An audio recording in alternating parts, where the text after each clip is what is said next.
Le carnet métacognitif, c'est un carnet dans lequel l'élève va noter, donc il y a constante évolution, et dans lequel l'élève va noter sa manière de réviser, sa manière de travailler, sa manière d'atteindre ses objectifs, et en appliquant les 3 phases de la métacognition que nous avions vues la fois tantôt, c'est-à-dire la planification, le contrôle en cours de travail et l'évaluation.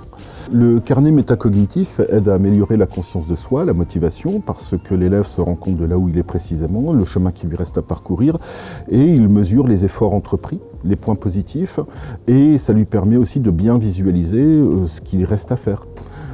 Ça améliore aussi donc la calibration métacognitive, la perception métacognitive, c'est-à-dire le jugement qu'on porte sur soi et sur les actes qu'on fait. Ça permet de mieux cibler les efforts à entreprendre et donc d'être plus efficace dans son travail. Donc ce carnet facilite aussi l'adaptation, c'est-à-dire plus on a conscience des stratégies utilisées qui ont fonctionné ou qui n'ont pas fonctionné, justement ça permet de mieux travailler les points précis qui n'ont pas fonctionné, qui peuvent être importants, mais aussi réutiliser les points qui ont fonctionné les fois tantôt.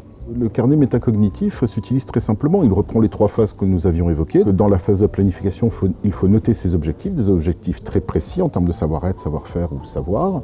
Dans la phase de surveillance du contrôle du geste ou du mouvement, du geste mental, il faut noter exactement ce qui va, ce qui peut bloquer, pour ensuite, justement, dans la phase d'évaluation, revenir dessus et faire un peu le bilan. Alors, en conclusion, je dirais que je commencerai par un petit conseil pratique. Commencez par 2-3 points uniquement pour commencer simplement.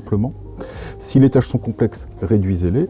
Et je dirais que vous développerez, en tenant ce carnet consciencieusement, une meilleure conscience de vous-même. Cela vous rendra donc plus autonome et efficace et vous progresserez plus vite. Et je dirais donc dans ce cas-là, pourquoi attendre ?